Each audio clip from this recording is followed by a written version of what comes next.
kasus kematian tragis Vina Dewi Arsita dan M. Rizky Rudiana pada Sabtu 27 Agustus 2016 di Cirebon kembali viral. Polda Jabar pun telah menangkap Peggy Setiawan alias Peron yang diduga jadi otak di balik peristiwa menggemparkan yang terjadi di Cirebon, Jawa Barat. Banyak narasi liar yang menggelinding dalam penanganan kasus Vina.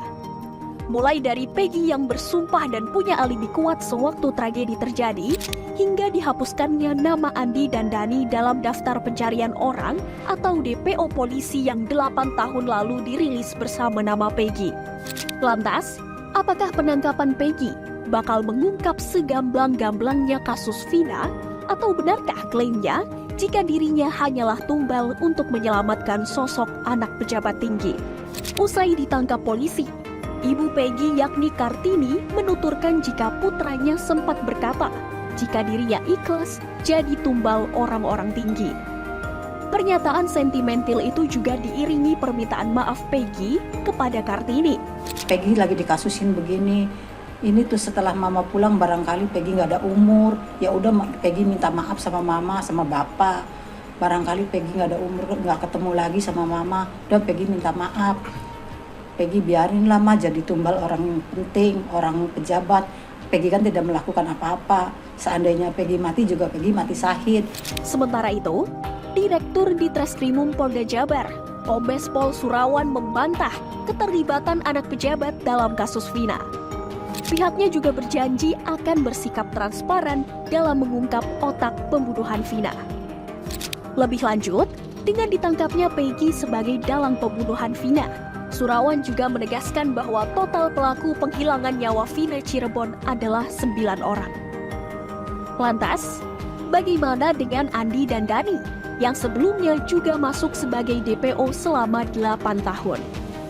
Usai didalami, Surawan menyebut jika hanya ada 1 DPO saja yakni Peggy Setiawan. Sedangkan 2 DPO tidak pernah ada.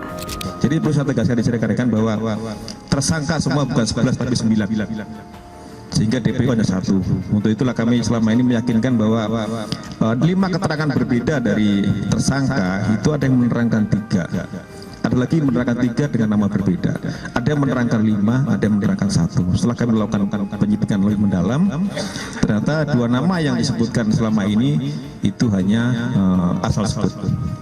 Jadi tidak ada tersangka lain. Namun apabila nanti di kemudian hari muncul tersangka lagi, ya kami akan periksa. Tetapi sejauh ini fakta di dalam penyidikan kami, tersangka atau DPO adalah 1, bukan 3. Jadi semua tersangka jumlahnya 9, bukan 11. Semakin dalam kasus pembunuhan Vina yang menjerat Peggy, banyak pula nama-nama terseret. Tak terkecuali sahabat-sahabat Peggy yang berani pasang badan memberikan alibi keberadaan Peggy saat peristiwa naas itu terjadi. Suharsono alias Bondong misalnya, secara mengejutkan memberi pengakuan bahwa pada 2016, tepat di hari kejadian, dirinya sedang bersama Peggy di Bandung.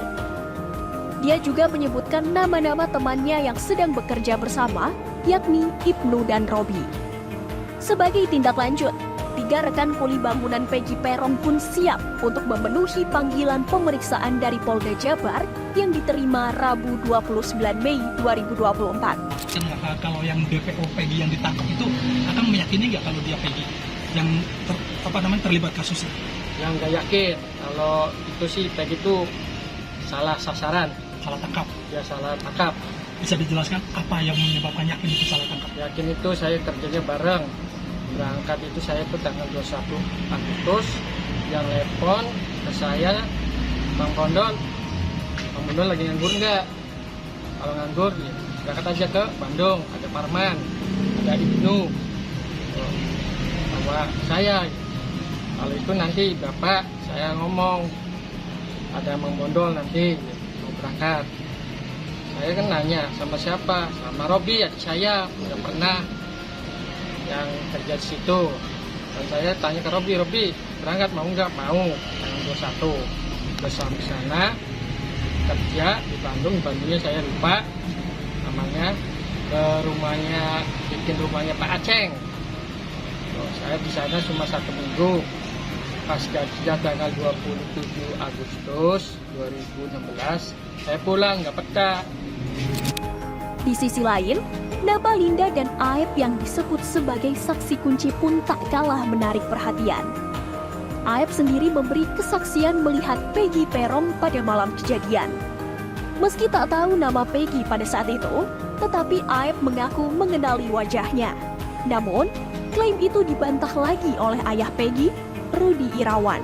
Apakah saudara kenal sama orang ini? Ya, saya mengenalinya, cuman saya tidak tahu namanya.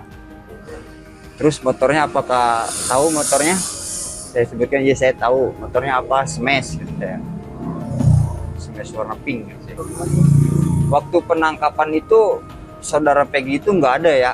Waktu penangkapan itu. Tapi waktu pas kejadian itu, ada. Tahu aja itu anak-anak sering nongkrong di sana di depan bengkel saya. Selain Aep, Linda juga jadi nama yang terseret. Dia adalah teman dari korban yang disebut sebagai saksi kunci. Menariknya, cara Linda mengungkapkan kasus secara publik cukup fenomenal, yakni dengan kesurupan arwah Vina. Dari 8 terpidana sekaligus Peggy, kenal nggak Mbak secara pribadi? Enggak. Nggak kenal sama Enggak sekali? kenal sama sekali. Saat kejadian lagi di mana, Mbak Linda? Ada di rumah. Kebetulan ada di rumah. Terakhir kontak dengan almarhum Vina sebelum kejadian berapa hari Mbak? Sudah lama. Ada sebulan? Sebelum kejadian Sudah lama banget. Lebih dari 6 bulan mungkin. Memang Linda ini bukan orang yang dianggap sahabat si almarhum, hanya kenal satu tongkrongan karena cowoknya sama pacarnya Linda dengan si Eki dulu satu geng motor. Hanya sebatas itu. Tekanan dari pihak lain untuk Linda? Enggak ada sama sekali. Nggak ada. Ya, Kalau tidak ada. untuk di film itu gimana? Bener nggak yang di film tuh kayak gitu-gitu banget nggak sih? Enggak. Berarti salah yang di film itu ya? Iya, karena mereka kan kehilangan narasumber, kehilangan saya. Memang Linda nggak ada waktu itu. Enggak ada. Oh, tidak pernah dikasih tahu? Tidak pernah Enggak. dikasih tahu. Sampai akhirnya mungkin jadi ilustrasi aja lah gitu. Jadi Dari blunder. pengalamannya. Jadi kan di tengah masyarakat bilang Pak Deraj yang menyembunyikan Linda. Iya, bukan. Saka Tatal ngaku korban salah tangkap total, siap ajukan PK ke MA. Mantan terpidana kasus pembunuhan Vina, Saka Tatal, mengungkapkan kepada publik bahwa dirinya tak bersalah. Dia adalah korban salah tangkap polisi.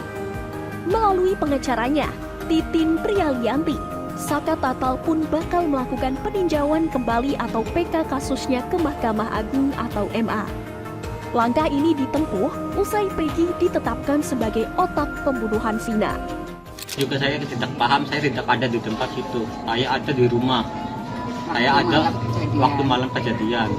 Saya ada di rumah sama kakak saya, sama paman saya, sama teman-teman yang lainnya. Di malam itu. Terus malam ribut-ribut peristiwa itu Saka ada di rumah. Di malam kejadian aja saya nggak ada di situ. Mas Saka kenal nggak sih sama Eki dan Vina itu korban yang meninggal itu katanya? Dari kedua korban saya tidak mengenali semuanya. Gak ada yang kenal satupun. Satupun saya tidak mengenali. Terus Mas Saka bisa Saya sebelum ketangkap saya disuruh sama paman isi bensin, sama adiknya paman juga. Habis ngisi bensin saya mau nganterin motornya paman itu. Pas baru nyampe mau nganterin motor udah ada polisi. Saya datengin, saya kan ke situ niat cuma nganterin motor. Malah saya ikut ditangkap juga tanpa sebab apapun. Nggak ada penjelasan apapun. Langsung dibawa. Nyampe di Polresta, saya langsung dipukulin. Suruh mengakui apa yang bukan saya lakukan.